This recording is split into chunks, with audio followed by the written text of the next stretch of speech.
Jerome, ba't naiyak si Kuy Kuy? Kami sa ate papa namin. Kami sa ata. Oo, naiyak si Kuy Kuy. Kuy, ba't ikaw naiyak, Kuy? Ano mo, yag mo si Kuy Kuy? Naiyak si Kuy Kuy. Palagay mo, kaya nangyayari kay Kuy Kuy. Ganyan yan, hinumuli ka. Nasa Isabela ka. Ganyan. Kuy, ba't ka naiyak, Kuy?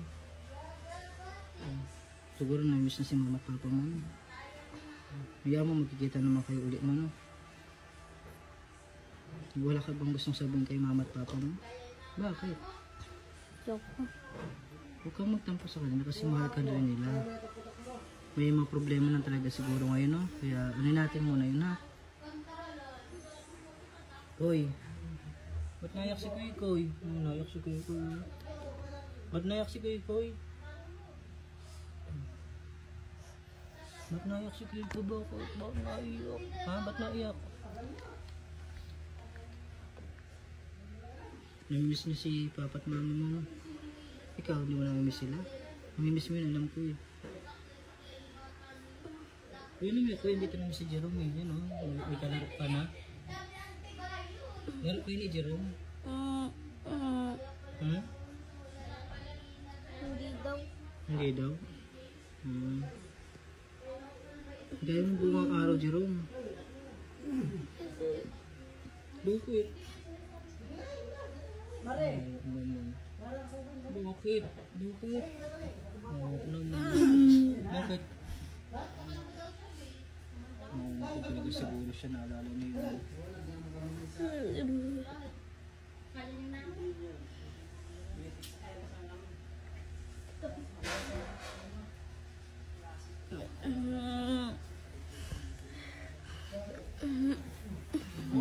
Laro na kayo ni Jerome. Ito si Jerome, laruin mo si kuya mo para may kalaro siya. Nalulungkot siguro si kuya mo yun. Laro kayo dali. Diba masaya sigla na siya. Tingin mo bakit nagkakaganyan kaya si ano? Gusto niya rin maglaro? Gusto niya ata makapagsalita. Ano kayo gusto mo laro, Koy? Laro? Ayan o, malapit na no? Malapit din na makapagsalita. Bakit? Miss mo rin sila, no? Si Kuy Kuy dapat ikaw yung muna magbabantay, no? Malapit na din yung magkasalita. Malapit na rin siya magsalita. Gusto mo ba siya makapagsalita na? Para ano no, nakakausap mo siya ng okay, no? Halimbawa, tinawag ko siya pag sinabi niyang, oh, ayun, marunong na siya. Marunong na siya. Okay, marunong ka pa na na. Marunong ka rin pala sabi ni Jerome. Pag nakapagsalita yan, pwede. Siya na yung maghuhugas. Siya lang, ano, ganun. O kaya, siya na lang maliligo sa sarili niya. Kaya gusto mo gumaling si Kuya Jerome, si Kuya Kuy mo, no? Yan, pagpray lang natin, no? Na sana may milagro dumating. Sana isang araw, okay na si Kuya Kuy mo, no?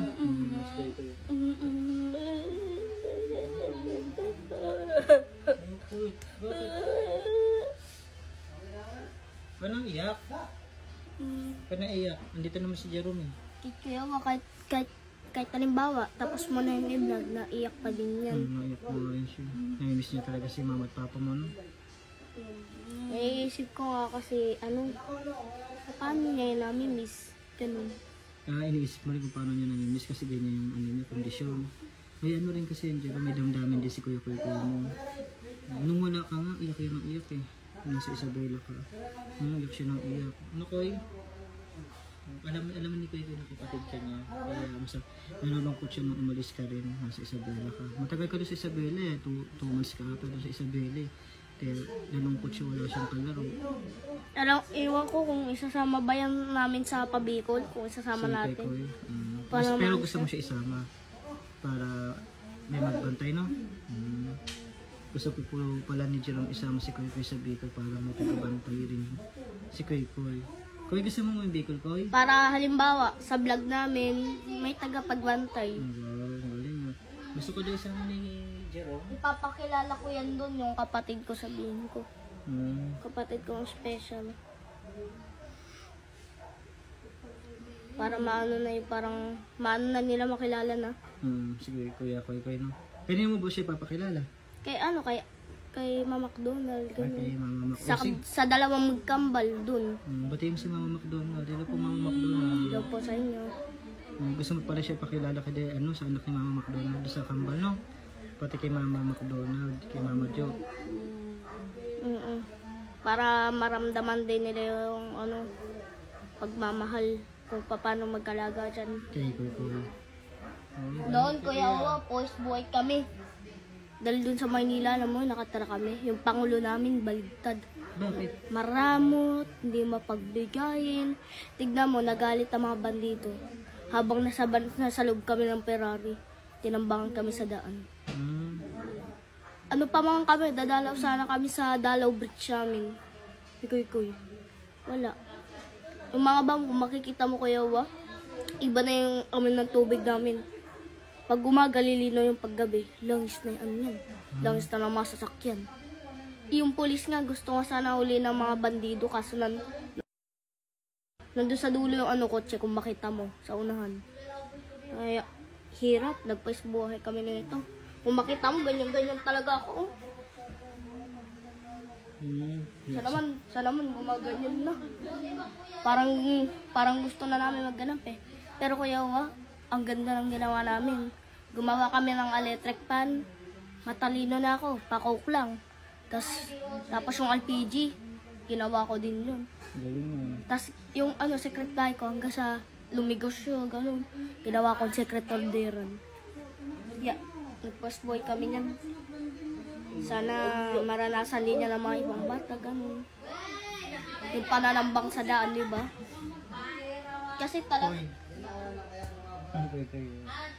Kasi talaga yung aming tirahan sa Maynila, mapera.